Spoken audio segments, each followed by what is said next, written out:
Sir সবাই এসেছে, সবাইকে ডাকবো? তোর মাথা, একজন একজন করে ডাক বেটা। জি স্যার, আপনাকে কি চা দেবো স্যার? এক কাজ কর, এক বালতি চা এনে আমার মাথায় ঢাল। আমি বাঁচি না আমার জ্বালায়, আর ও নিয়ে এসেছে চা নিয়ে। আজকে যে কি প্রশ্ন করব সেটা নিয়ে ভাবছি।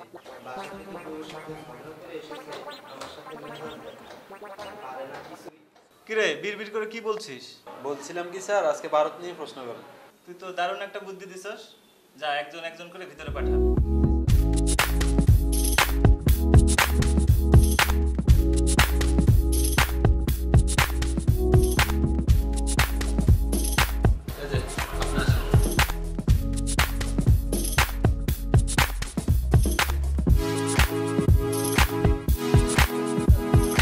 ও হ্যাঁ, আসুন, বসুন। আপনার নাম? আমার নাম রানা। পড়াশোনা কতটুকু করেছেন? জি স্যার, আইএ ফার্স্ট করছি। ওকে, ভালো। তাহলে মূল কথায় চলে যাই। বলেন তো, দিল্লি চলো বলে কে ডাক দিয়েছিলেন? নেতাজি সুভাষচন্দ্র বোস। বাহ, খুব ভালো বলেছেন।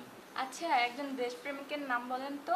অনেকে তো আছে, যেমন ধরেন যে মহাত্মা গান্ধী। খুব সুন্দর বলেছেন। আরেকটা প্রশ্ন, বলুন তো ভারত কত সালে স্বাধীন হয়েছিল? স্যার 1942 সালে স্বাধীন হবে করতে করতে শেষ 1947 সালে 15 আগস্ট স্বাধীন হয়। খুব ভালো। এবার লাস্ট প্রশ্ন, বলুন তো আকাশে কতগুলো তারা আছে? স্যার এখনো সেটা জানা যায়নি, তবে বিজ্ঞানীদের গবেষণা চলছে। ঠিক আছে রানা সাহেব, এবার আপনি আসতে পারেন। আসসালামু আলাইকুম।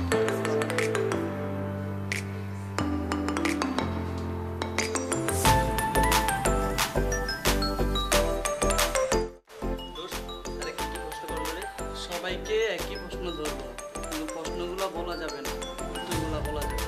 বল কি বলছো?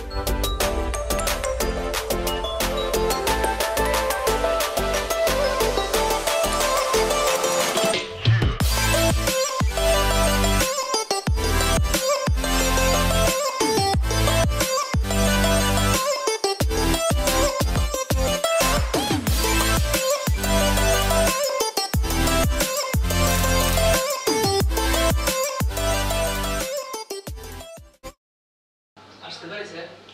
হ্যাঁ, আসুন, বসুন।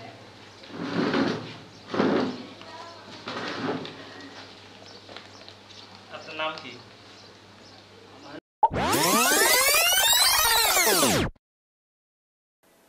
কি হলো, আপনার নামটা বলেন। স্যার নেতাজি সুভাষচন্দ্র বোস।